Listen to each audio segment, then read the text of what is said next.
Hi guys. So if you caught me on Facebook Live today, earlier I had mentioned how I made like a little journal entry just regarding my thoughts and feelings over the last 21 days, as my first 3 weeks have come to an end tonight, and then I'll be extending starting tomorrow. So I had yesterday and today off, and I just kind of put pen to paper to talk about, I guess, how I feel. It's kind of like I don't know, a journal entry, a letter to you guys, if you will. I don't know. It's just kind of me getting it out there. Someone on Facebook Live asked me, how I decompress, and there's really no way to decompress. I'm sure, well, maybe there is, but for me, I don't know. I'm not much of a journaler. I don't like to journal. I don't write things down. I don't know, like, I guess back home I would say I CrossFit, and that helps me decompress, lifting heavy weights. Here it's not an option, obviously. And I think like day 2 I tried to sit down and write, and it's just not something I do. It's not something I'm into. So for the first 3 weeks though, I thought I could just kind of recap and see how this goes. Hopefully I don't get emotional while reading it, because writing it brought back some emotions over the first couple of days. Excuse me. But yeah, so I'm just gonna read it. Really quick little, hopefully 10-minute video, just to kind of recap, or I guess just express some feelings. So, and I might go off, like as I read it, I might realize I forgot things, and so I might add things, but either way. Never in my 10 years of nursing did I think something like COVID-19 would happen. I became a nurse because I wanted to help people, because I'm good at putting others first, and because it's the only thing I could ever imagine doing.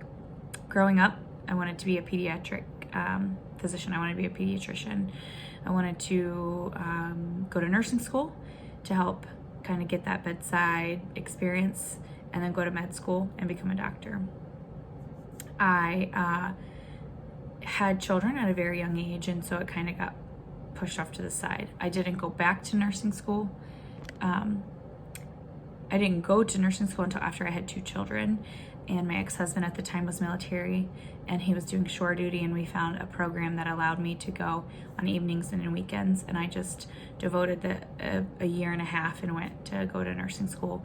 And from then on, I've just kind of been on this journey to where I am today. At some point, I told myself nursing is an amazing career. It's actually more of who I am.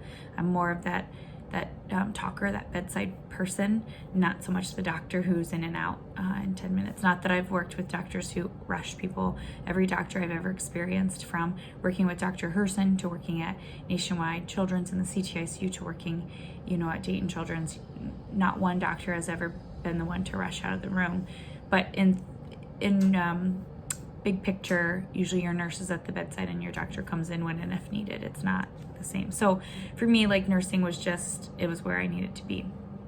It wasn't until I started working at Nationwide Children's that I worked in the CTICU with so many amazing nurse practitioners that I realized my dream of being a doctor was not over. I had kind of given up on it, and that's okay, because I still to this day am not unhappy with how my life ended up. I talked to many of them many nights and realized that that's what I wanted to do. So I went to be a nurse practitioner, striving to be just like these wonderful NPs that kind of paved the way for me. With that being said, I'm very specialized in pediatrics because that's what I was doing. That's the role I fell in love with watching the NPs in. And so that's what I did. That's what I wanted to do. And here I am working with adults, right? So that was a little off what I wrote, but. So anyway, so my first 2 to 3 years, I only encountered death a handful of times. The next 5 to 6, I was in pediatrics working in the CTICU, and sadly, I watched many parents, siblings, and other family members say goodbye to their newborns, their babies, their young children, their teenagers, and even parents. Most of the time it was peaceful. They were able to be at the bedside and see that we were doing everything that we could to keep them alive, and that we were doing everything we could to give them quality of life. And they were able to make that decision in every moment, whether or not they wanted us to continue or if this was just past the point of quality. During those 5 to 6 years, I made many friends in nursing staff, RTs, physicians, NPs, as I've already mentioned. But I also made many, many lifelong friends from parents who suffered loss and who did not suffer loss. Being a night shift nurse, I spent many hours at the bedside talking to them, getting to know them, learning about their family, becoming a part of their family. And to watch some of them suffer was possibly the hardest thing I had ever had to do in my life. In the midst of all that, I also lost my father to cancer. He was home on hospice for about 9 days. I was able to come home every morning, I should say. I work night shift every morning, help get him cleaned up and ready for the day so that all my siblings and all my other family members could come and see him, and he was presentable. I was there when he took his last breath, and I'm very much a quality of life believer. I did all of that, never in fear.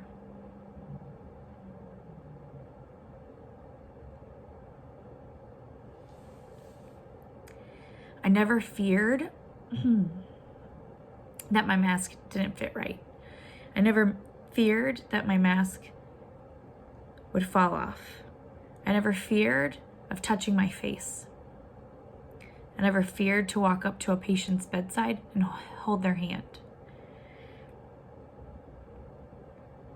I never had to fear or question if I washed my hands long enough, or if I washed them enough, period. I never had to wonder if I contaminated my water bottle when I went to go take a drink of water. I never had to question the pain in my chest. I never had to wonder if the pain in my chest was from COVID or from breathing my own CO2 in my mask for 12 hours straight, or if the pain in my chest was from doing 2 full minutes of compressions on a patient and not being able to take my mask off to catch a breath. I never had to fear that the pain in my chest was COVID, period. Never had to fear any of that.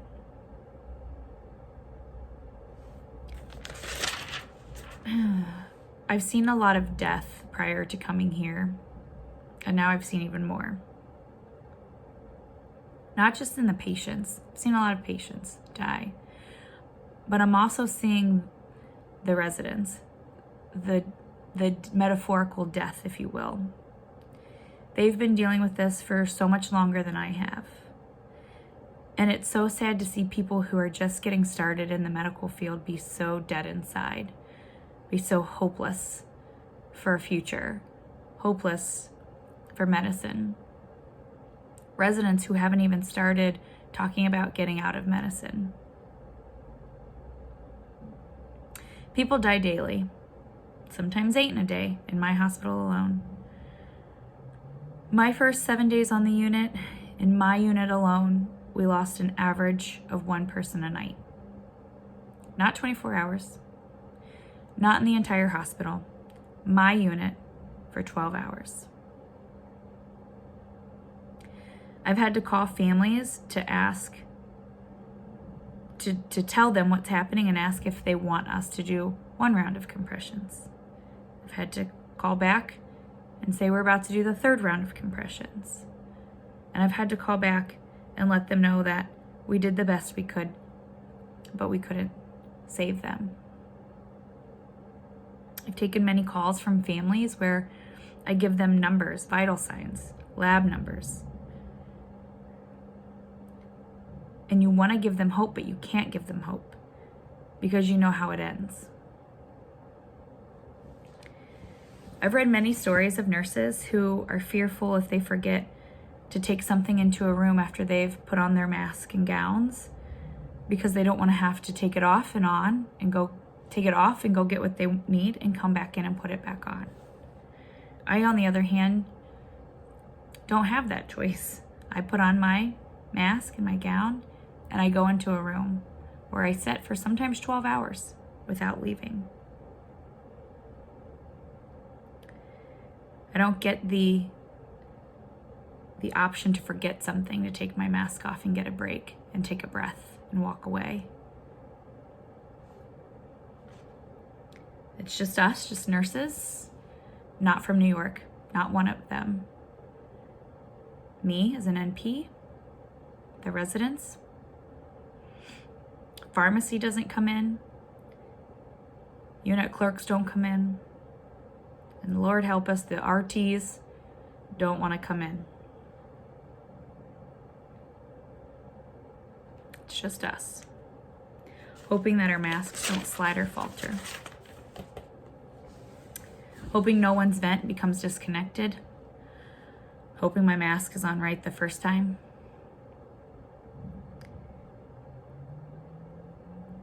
It's sad watching people die the slow death that they die from COVID. The patients I see are the sickest, usually past the point of hope. I try to keep hope for them, keep hope for their families. I try to tell them everything the family wants me to tell them if they love them or they're praying for them. It's sad to watch these nurses be overworked and that they are so overwhelmed that they can't perform normal nursing duties, like turning a patient every 2 hours, cleaning them up appropriately when they've pooped, proper infection control because we don't have the right supplies. Nothing is controlled. It's do or die. Everything we do, we think about the things we should be doing while doing it, but we do what we can. I never thought to myself in my entire nursing career to put myself above all others. But here it's my only option. I have to tell my children I'm going to put myself first. If someone's coding, I have to put on my stuff before I do anything. Breaks my soul if it takes me 60 seconds longer to do what I need to do because I'm putting myself first. But it's what we have to do. Fortunately for the people in my unit, we're already in our masks. We already have our gowns on. We already have our gloves on. We already have our shields on to protect our masks and our face. So it shouldn't take us that long to take care of it. But we do pause to make sure the patient's face is covered because we have to protect ourselves. So how do I do it day after day? How do I return to the hospital day after day? How do I extend for another 21 days? How do I continue to stay here in New York? The nurses. They're amazing. The residents. They're amazing. Hope that if I'm here doing it, one less person has to come here to do this. One less person has to see what I'm seeing. Hope that this doesn't reach home to my family, my children. I do it day after day because I can't imagine a world where I didn't throw myself into a crazy situation and try to make a difference in just one person's life. Whether it's a patient, a family, or a nurse at the bedside. The entire time I've been in New York, I've never felt more at peace knowing this is where I belong. I'm doing what I was meant to do. Despite the fear, despite the sadness, the death, the loneliness, despite the isolation I feel, this is where I belong. I left my family, my 2 children, my mom, my siblings, my nieces, my nephews, everyone I saw on a daily basis, my friends. We FaceTime every night, me and my children. Sometimes my nieces and my nephews jump on. My mom's there. It's not the same. It's not the same when I'm eating dinner over FaceTime with my kids. I'm exhausted. My kids see it. I try to hide it, but they see it. They see it in my face. They see it in my demeanor. Facebook does not. There's no Facebook filter or FaceTime filter. I try to not tell them the sad stories. They ask. Lord, my kids want to know all the stories, all of it. Sad, happy, they want to know. I try to not tell all of it.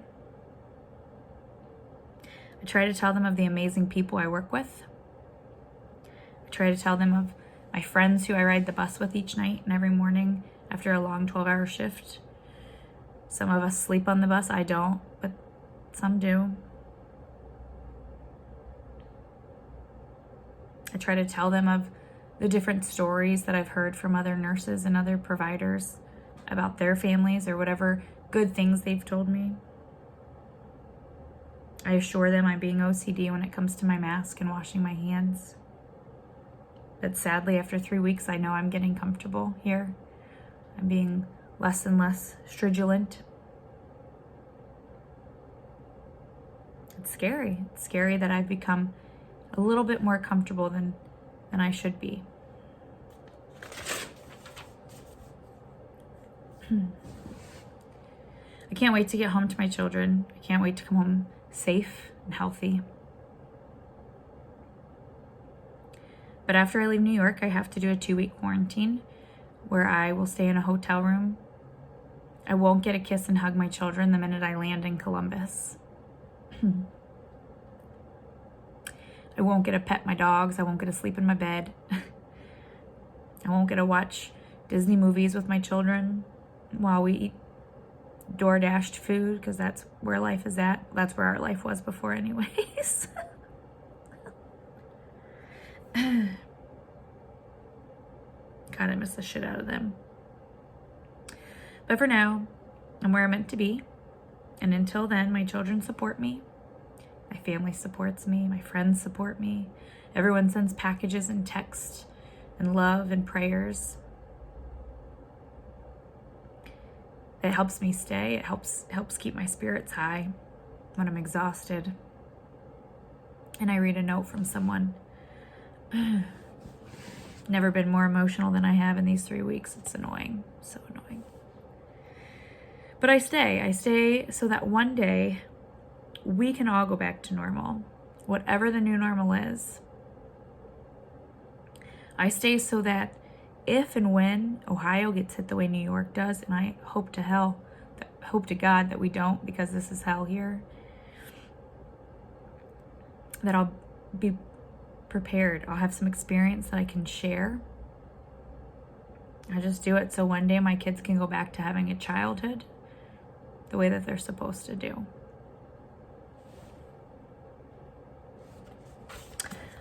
So those are my thoughts. Those are my feelings, kind of. I'm sure there's more that I didn't put on paper.